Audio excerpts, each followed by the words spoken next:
Nguvu iliyoko katika uasherati na mpango wa shetani anaotumia katika kuharibu maisha yako. Shetani ana nguvu kubwa na anatumia mapenzi au uasherati kuharibu mambo yafuatayo. Namba moja, anatumia uasherati katika kuharibu akili ya muhusika. Ndio maana mtu akishaingia kwenye zinaa, akili ni kama inakuwa imeharibika kabisa.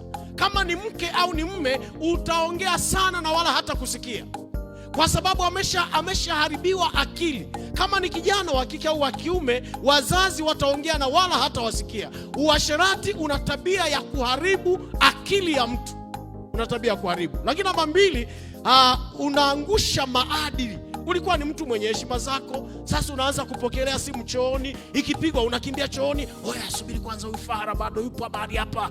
Mtu na heshima zako, kumbe ulipaswa tu upokee na uweke loudspeaker useme, "Alo, ninaongea na nani?"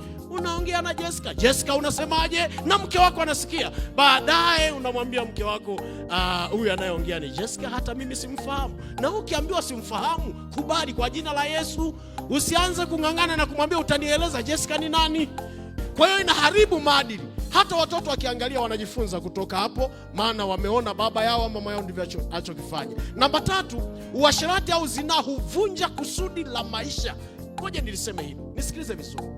Hakuna mwanadamu duniani anayezaliwa bila kusudi. Kuna watu mlizaliwa muwe watu wakubwa sana duniani, wengine muwe viongozi, mtawale mpaka nchi, lakini kwa sababu tu ya uasherati na mtu fulani akabaki na hatima ya maisha yako.